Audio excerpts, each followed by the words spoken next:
Assalamualaikum warahmatullahi wabarakatuh. Perkenalkan, nama saya Nur Fadilah, NIM 1923070. Baiklah, saya akan memaparkan hasil dari analisis video yang telah saya lakukan.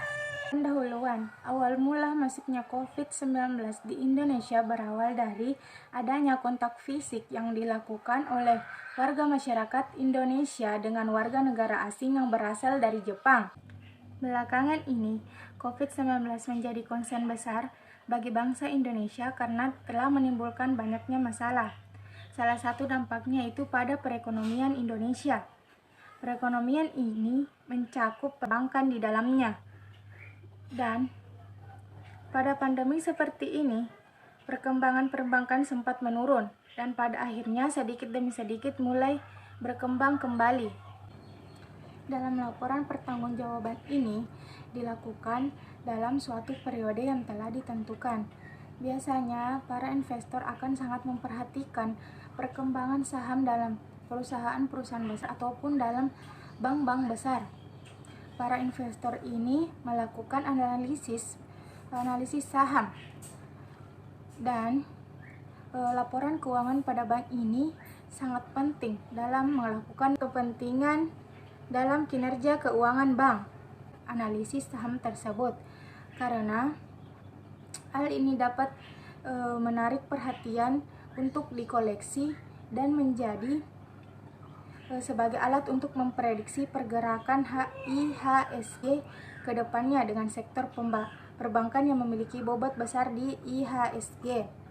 Sangat penting bagi pelaku pasar untuk menganalisis saham dan harga saham tersebut biasanya naik ataupun turun, dan hal ini dapat ditinjau dari pergerakan saham dalam perbankan. Pada kali ini kita akan menganalisis kinerja Bank Indonesia yang merupakan bank yang memiliki aset terbesar di Indonesia, di mana pada tahun 2020 saja aset yang dimiliki sebesar 1,447,85 triliun, yang artinya naik sebesar 10,9% secara tahunan. Seperti yang kita ketahui, salah satu fungsi bank yaitu menyalurkan kredit. Bisa kita lihat pada tabel di atas, 8 triliun menjadi 95,35 triliun dibandingkan dengan tahun sebelumnya. Sebelum pandemik, ternyata hasil dari kuartal 3 tersebut naik hingga 5%. Sementara itu pada dana pihak ketiga atau DPK oleh bank, angkanya juga terus mengalami pertambahan. Seperti pada tabel dapat dilihat pada DKP sendiri dari kuartal 1 sampai kuartal 1 sampai kuartal 3 DKP sendiri mengalami perubahan, yaitu pertambahan dan kenaikannya mencapai 59,4 triliun dari kuartal sebelumnya, dan persentase kenaikannya yaitu 18%. Pengaruh kredit dan DKP pada bank memiliki efek yang sangat besar terhadap pertumbuhan bank. Dengan hasil data di atas, BRI berhasil mendapatkan laba bersih sebesar 14,2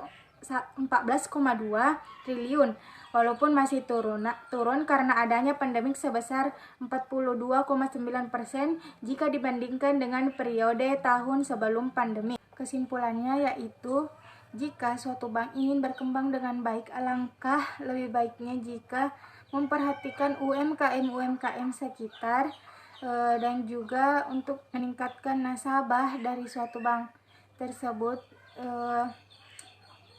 Pentingnya untuk melakukan lebih banyak aktivitas yang dapat mempromosikan bank tersebut. Sekian dari saya. Wassalamualaikum warahmatullahi wabarakatuh.